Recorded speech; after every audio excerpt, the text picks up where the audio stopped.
presented here. So I'll be talking on India's human spaceflight program. So beginning of in a new era with respect to ISRO's program. And I'll be covering on what are the activities we have done so far, then what are our activities in future, and what is the global status of or state of art activities. Then what are the opportunities for student community also I'll be covering at the end.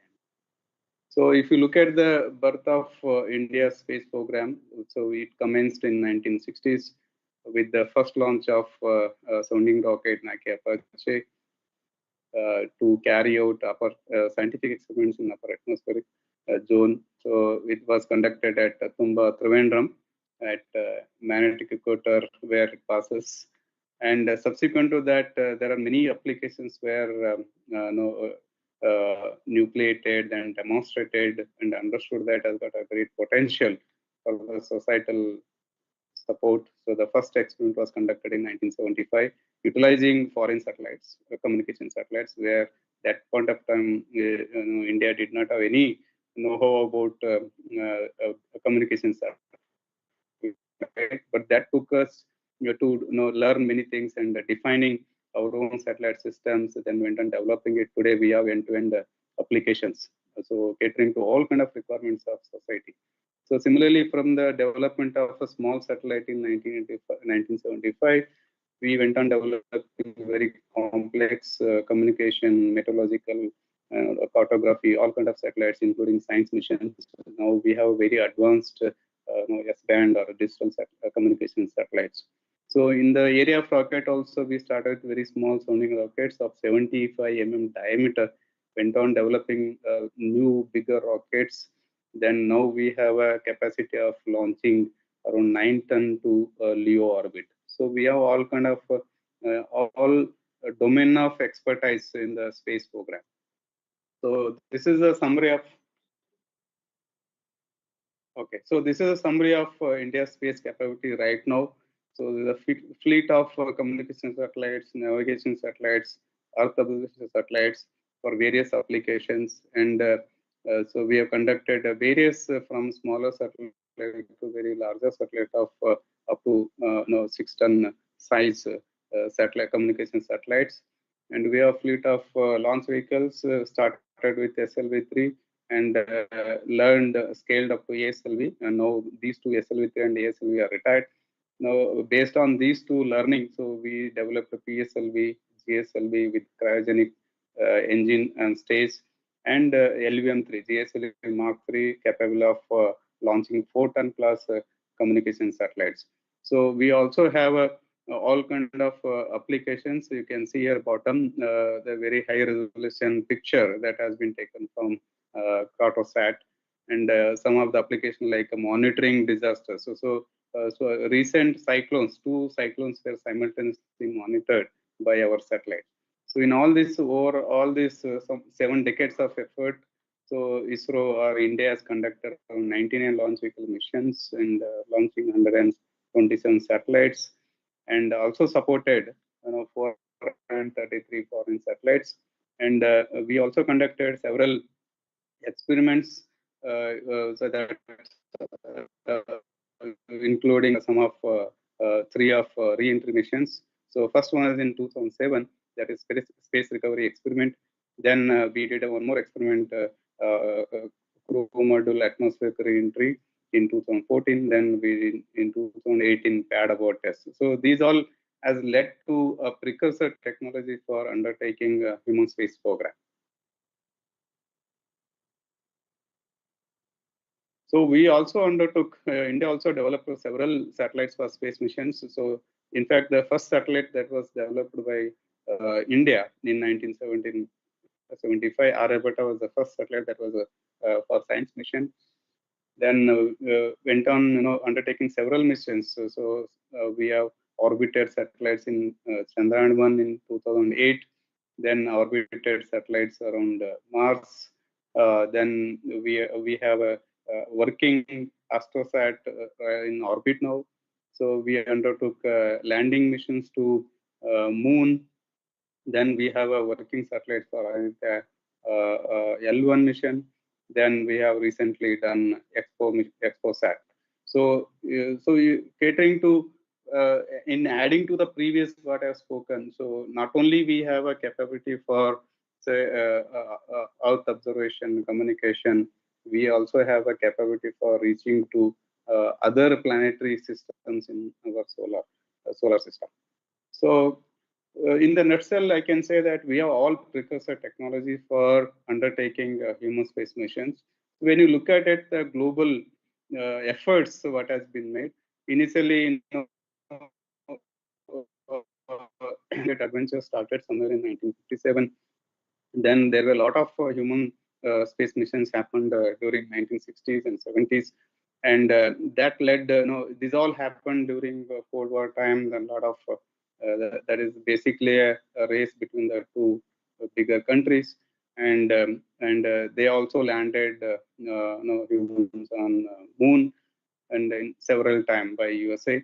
Subsequently, the human space program was almost like limited to, like I can say, space stations. And if you look at the current scenario, so if you look at the right side of the graph, what I've shown here, there is a tremendous developments in space technology that is leading to have a low cost access to space. So improvement in technologies, new solutions, a lot of disruptions have happened that has helping us to have a low cost access to space. This is leading us that we can again start going again towards moon or beyond for a sustained human presence. So these all technology maturity, low cost access have helped to think about what we can progress further for long duration missions as well as a sustained presence of human in space.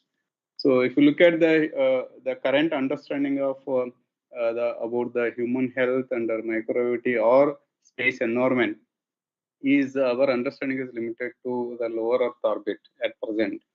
And so now we need to, if I were to have a sustained human exploration future, we need to have a gain understanding on deeper space, like to lunar areas. So now a lot of efforts are going on globally for a lunar gateway and reaching to establishing base on the moon. And based on these understandings, definitely there is now a lot of effort towards defining missions for Mars. So that is also in the pipeline. So the what has been learned now, incremental learning on the moon and further going to Mars are the kind of plans by advanced countries. So there are many other use cases other than having a sustained human exploration. So it also lead to development of several scientific research. And when we do activities in the space where there is no atmosphere or oxygen and the environment is very hazardous, that leads to a development of several new technologies for human survival. And the space environment itself provides a lot of inspiration for education, for demonstrating many basic science principles. And if you look at the kind of some kind of threats what always Earth can have with respect to asteroid approaching with high velocity, and also if you look at that could be one of the reason where we need to find another safe place for this humanity to survive. Not only this, living and surviving in space also lead to development of several solutions, new kind of medicines in microgravity. Ultimately, all these lead to many economic opportunities on Earth. So this is what are the many other use cases for having or going towards sustained human exploration in future. Coming to human space program, that is our new era, what I am going to address now. This is India's vision now. So we have started a Gaganyaan program somewhere in 2019 after taking precursor technological missions, what I have mentioned earlier. Then under this, we'll be trying to develop and demonstrate the capabilities for crew transportation to low Earth orbit and bringing the crews back safely to Earth. Then subsequently, we need to have technologies for having sustained human presence in low Earth orbit, for which we have approvals, and we have undertaken the development of a Bharatiya Antariksh Station. First module of that is under development now, and this will be the logical step for crew habitation for medium and long duration space missions in LEO. And based on the learning and expertise on this, all this, we will be moving towards crewed lunar landing mission by 2040. So this government of India has recently unveiled this expanded vision for National Space Program, and we'll be having operational Bharatiya Antariksh Station by 2035, and having Indian human landing mission on to moon by 2040. So this is the overall vision right now we have, and we have been incrementally working on step-by-step technology development and demonstration. So coming to Gaganyaan, any human space mission when we undertake, there are so many elements that need to be developed and demonstrated. And some of the important elements we have listed here. The first element is the launch vehicle, and that should be safe for traveling crew. So we call human rating. So we call human rated launch vehicle. It will have extra design margins as compared to regular missions. So when you compare, the regular missions are generally designed for performance optimization, whereas in human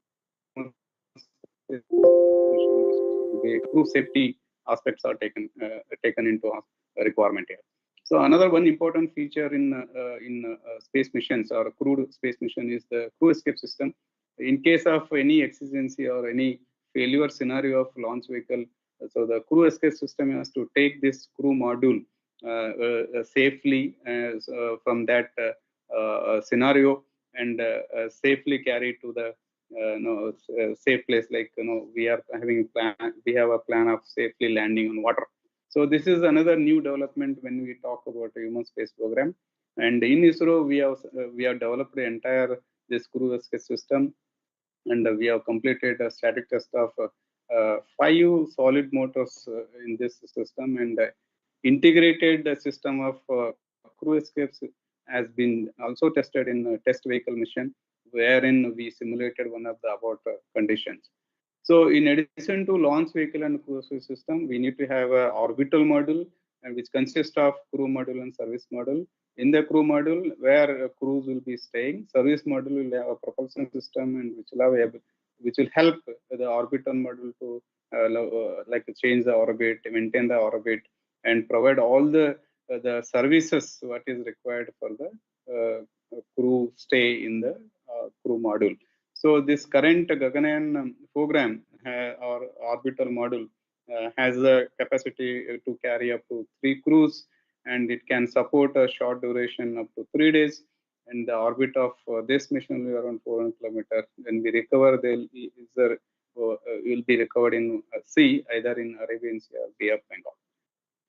So if you just compare the differences between the conventional space missions and human space missions. So I listed here when you call a human rated space missions, the design requirement itself will be based upon to accommodate needs of crew.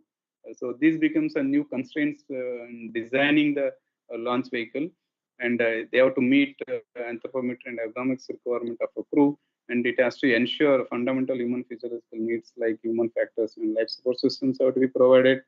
And now crew is in the loop, so any scenarios that crew has to operate also need to be considered.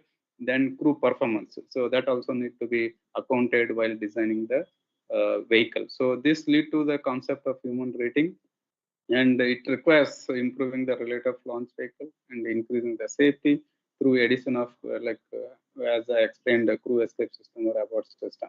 So you can also see right side when you compare regular LVM3 vehicle and human rated launch vehicle. So you can see the numbers of with respect to margins, design margins, the approach, design philosophy, where here we look for maximum payload capability, where in the human return launch vehicle, we look for a crew safety at any instance. So there will be several new features like fault detection systems will be implemented, and propulsion systems are derated here. So because to have a better design margins in propulsion systems. And in addition to that, we also need to have a contingency plan in case of any exigency, like crew escape systems have been implemented here. So if you look at the various technology elements of engineering systems, so basically I already explained about human rated and launch vehicle and crew system. In orbital module, we require a propulsion, then thermal protection system. When it re-enters, the module will experience very high temperature. We need to have a thermal protection system to protect the crew module. Then we need to take into account of human factors. Human factor engineering has to be implemented. Then, for a recovery, we need to have several kind of parachutes that are of space grade in nature. So we also need to work on end-to-end mission. So we need to account human physical limits, and and also we need to take care of avoiding black zones where tracking facilities, all those things we need to take into account. And recovery operations, recovery assets, all have to be developed and implemented. So particularly when it comes to human, there are several human-centric systems have to be developed and implemented. So life source system, basically, this is being developed by ISRO now, and it requires a flight suit. Then we need to have a in-flight nutrition and health and survival kits. And in addition, we need to have a crew selection. Their training itself is another new domain activities for crewed missions. So we have selected for the Gaganyaan mission, 4 crews have been selected from test pilots, and they have undergone spaceflight training. Now the wing ceremony of all these 4 Gaganyaan have been completed recently. So if you come to Gaganyaan missions, so we are having there are main missions as well and test missions. So before undertaking main orbital missions, so we need to do a lot of tests on the ground, in the flight, in a test vehicle, and we need to qualify deceleration system by dropping, taking crew module and associated system in air, and drop and deploy and test all the various parachute systems and sequence of that. And so we have completed 1 test vehicle mission, and we have demonstrated the one of the abort scenario in the flight. So demonstration of crew escape system has been validated in that. So we have in Gaganyaan mission ongoing, we have there are 3 uncrewed missions and 1 crewed missions. So we are preparing for G1 now, in which we are planning to test end-to-end mission, and we will also execute recovery operations for crew module. And subsequently, in 2nd and 3rd uncrewed missions, we will be demonstrating and validating performance of various systems, including humanoid anthropoid test dummies, and repeat uncrewed mission will be there to meet the certification requirement. And we'll also undertake some of a few possible microgravity experiments. So with all this G1, G2, G3 experience, so we will be undertaking 1 crewed mission, that is human space mission protocol will validate in that.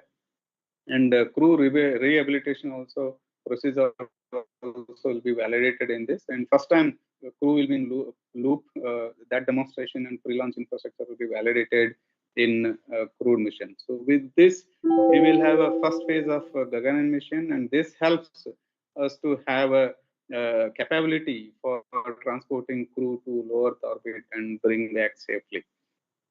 So coming to when you want to have a sustained presence, there is a need for incremental technology development. So that also we have identified. Right now we have approval for all this, and the incremental technology like random docking, on-orbit refueling, and robotic elements, and having protection like microgravity protection system (MMOD), and having radiation monitoring protection systems, space habitat design, and for carrying out microgravity experiment, racks have to be developed, and we need to have an entire mission operations management. Together, Gaganyaan, the technologies that are developed in Gaganyaan mission and technologies that are planned under precursor missions to BAS will lead to our own Bharatiya Antariksh station and operation of it by 2035. So what we are planning to do is the critical technologies that are required for long duration human space programs are being developed, and these will be demonstrated in 4 missions. So we have approval for all these 4 missions, and we'll be doing first repeat crewed missions like H2 after the H1 mission under Gaganyaan. So this where we will be trying for all the maximum conditions, maximum crew, maximum duration, or capacity for life support. So all these things will be demonstrated in the H2 mission. So like I told, rendover docking is one of the important technologies, so which we'll be attempting in G4 mission. So where our crew module will be docking to available space station, where we'll be demonstrating interoperability of the module. And we'll be implementing some of the indigenous elements like viewport, all those things. So then we will also we will launch first BAS Antariksh station. Then we will conduct our own orbital module docking to our Bharatiya Antariksh station. This is a profile of missions for next 4 to 5 years. Subsequently, we'll be adding remaining modules. So then we'll be building this space station and make it operational by 2035. Subsequently, we will have crude and cargo supply missions regularly for carrying out various microgravity experiments.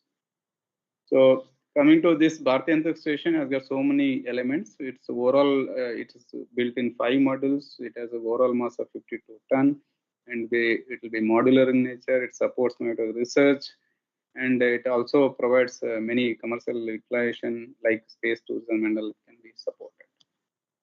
So coming to the taking human research program, there are so many steps as I mentioned earlier. Our understanding as such now by like a global understanding is up to the low Earth orbit. Then so now all the efforts are being made to understand the human research or human health effects of other like deep space going to moon. Then further based on that understanding, there is a plan to travel to Mars. So this is in a step process. This will be understood and mitigated, and incremental technology will be developed and missions will be undertaken. Look at it, effects of space environment. Basically, we call on Earth we experience 1G gravity, and on Moon it will be around 0.17. But when we are in between, like International Space Station and all, it will be like a microgravity of the order of 10 to the power minus 5 minus 6. So when we experience microgravity, it has a greater effect on our health. So we can see in the middle where the blood flow, the blood pressure will be varying across the body. So this has got an implication on the health. And on the right side has shown various effect on the various organs of human. And not only we have microgravity impact, there is also environment effect. There's a lot of radiation that is coming from various celestial bodies, including sun. That radiation has to be mitigated. So those radiations also will have an implication on our health. So we need to take all these factors into effect consideration while designing the space systems. So of course, these are the negatives or effects. Those have become opportunities for research. And on the right side, if you see, microgravity provides new opportunities. And the gravity, if you can see any scientific research or a fluidic system, if you want to work, all those get settled at one place. But in the microgravity, they get uniformly distributed. This gives the opportunity for building many materials in a 3-directional way. Of course, this can be simulated on ground like rotations and all, but they are all having again limited, not exactly replicating the microgravity environment in space. So we can create, as I mentioned, many ways microgravity can be created on the Earth. So these are the different ways we can do. Generally, we make use of these systems to validate some of the systems before we fly into space. So these drop towers, parabolic flights, sounding rockets, various means for various purposes, this facility will be available, made use, and validated. Then we will put these microgravity experiments into space. So there are very important applications with respect to biology, space science, and system engineering. So it gives all kind of experience. So when you understand the engineering aspects, we'll be able to design and develop much, performing systems for deep space missions. Understanding biology helps us to move forward from Leo to Moon and Mars. So various ways these all technology growth or a continuous improvement in technology will help us expanding human presence in space. So this is how various efforts have been done right now in Leo. So more than like 3,000 plus experiments have been conducted in ISS and various areas of research. New materials have been developed, new devices have been developed, and these are being even been implemented on the ground. So there are many opportunities for students. So if you look at many challenges also being offered by ISRO, many have been shown here. And right now it is going on Fly Me on Mars. Some of these robotic challenges have been, it's currently going on. So you can go through our website regularly and you will have all these opportunities. You can also participate with your own unique innovative solutions. So if you look at apart from this, various technical systems that have to be developed for humans' presence, but undertaking human missions to Moon requires carrying a larger mass to orbit. So that requires something like 50 to 60 tons of mass to be put in Leo for going to or putting crew on Moon. So for this, the current launch vehicle capability is limited. So we have got already started working on next generation launch vehicle having capability of up to 30 ton. Then we can have a multiple missions and dock in space and move forward to Moon. So all these efforts also is going on parallelly, and with development of technologies for human presence in space, then these launch vehicles all put together will have ability to travel to or land on Moon. So this is a long-term plan. So we also have a lot of missions in Chandrayaan follow-on. So Chandrayaan 4 and 5 also have been approved. Subsequently, there will be a lot of, again, Chandrayaan follow-on missions to have a lunar reach out. Then we will undertake landing missions later. So this is a vision. So as I mentioned, current Gaganyaan program with limited access to LEO, then subsequently having Bharatiya Station with follow-on Chandrayaan missions, understanding on human aspects, various engineering aspects in Bharatiya Station and Chandrayaan missions, we will be able to have a mission to crewed mission to Moon by 2040. So thank you so much.